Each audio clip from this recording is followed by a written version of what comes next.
Deommodore Lenoir is on a generational Twitter run right now. Just anything that this guy tweets out, it's pure gold. And we have our most recent interaction with Deommodore Lenoir as he calls out Keisean Nixon, who is a defensive back for the Green Bay Packers.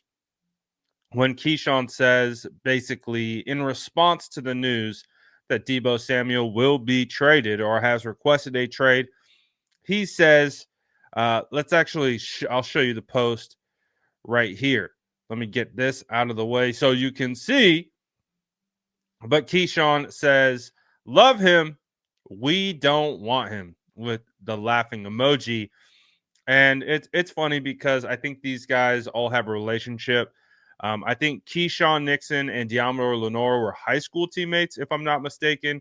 And I do believe Deebo Samuel and Keisean Nixon were college teammates. So that's how they have those ties. But like I said, Deommodore Lenoir is on a generational run right now. And he quote tweets this and says, "You scared of hitting drills?" And honestly, it's just a pretty hilarious situation because Deommodore Lenoir really is just maximizing his not his name value, his brand value. I mean, he might be one of the most beloved 49er fans, or beloved 49ers players by 49er fans, just based on his social media engagement alone. Now, we love him as a player. I think that's where the first admiration comes from, his ability to play in the nickel, kick outside. He's just a phenomenal player and has just really developed into one of the top guys in the NFL.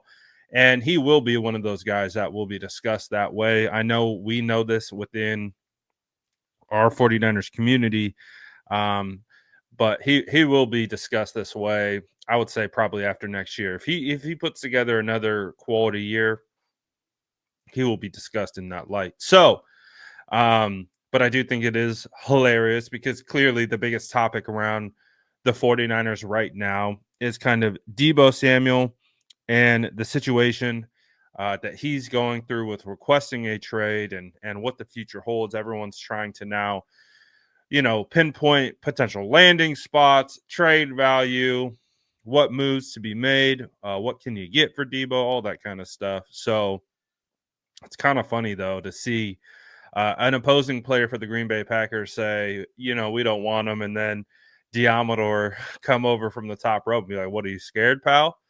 Effectively is what he is saying.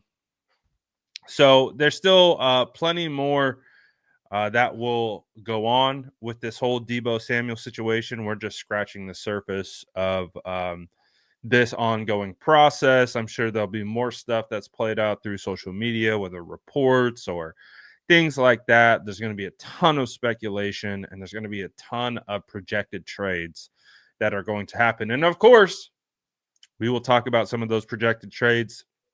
I actually already hinted at this in another video, but I got mock draft 1.0 in the works, and I'm going to be having a pretty substantial trade in that. I don't want to say too much. But I think you can connect the dots. We're going to be, so I'll hopefully have that to you guys either tomorrow or sometime this week. And I think it'll be a good one. I think it'll be a juicy one. So I'm excited for mock draft 2.0. And hey, man, we love Deebo. We love everything that he brought to the table, but this is life in the NFL. NFL stands for not for long, and we understand things change. Rosters change, circumstances change. It's part of the business. So no hard feelings. I get it for Deebo. He wants a better situation for himself. I think I tweeted this right away. I think a change of scenery is actually great for both parties. I think it's been probably a year overdue, but I think it is time for a change. But you guys let me know what you think about this in the comments below, and as always, make sure to like and subscribe for more updates.